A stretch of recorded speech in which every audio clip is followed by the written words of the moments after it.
একবার মুসা আলাইহিস সালাম আল্লাহর কাছে আবদার করলেন, এ আল্লাহ, আমি আমার আর গত্তমের সবচাইতে গুনাহগার ব্যক্তিকে দেখতে চাই। পরের দিন সকালে মুসা নবীকে এক ব্যক্তিকে দেখানো হলো যে তার বাচ্চাকে নিয়ে জঙ্গলের দিকে যাচ্ছিল। মুসা আলাইহিস সালাম এরপর আল্লাহকে বললেন, এ আল্লাহ, আমি আমার গত্তমের সবচাইতে সৎ ব্যক্তিকে দেখতে চাই। সন্ধ্যার দিকে আল্লাহ ঠিক ওই ব্যক্তিকেই দেখালেন, যে ব্যক্তিটি সকালবেলা জঙ্গলের দিকে যাচ্ছিল। মুসা নবী আল্লাহকে জিজ্ঞাসা করলেন, এ আল্লাহ, এটা কি হলো? আপনি আমাকে পাপী ও সৎ একই ব্যক্তিকে কেন দেখালেন? আল্লাহ বললেন, এই ছেলেটি তার বাবাকে জিজ্ঞেস করেছিল, বাবা, জঙ্গলের চাইতে বড় কি? তখন তার বাবা বলল, পাহাড়। পাহাড়ের চাইতে বড় কি? তার বাবা বললেন, আসমান। ছেলেটি আবারও জিজ্ঞেস করলো, আসমানের চাইতে বড় কি? তখন তার বাবা কেঁদে কেঁদে বলল, আমার গুনাহ। ছেলেটি আবারও জিজ্ঞেস করলো, আমার বাবার গুনাহর চাইতে বড় কি?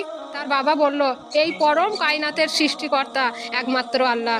আল্লাহ বললেন, হে মুসা, আমি তার কথায় সন্তুষ্ট হয়ে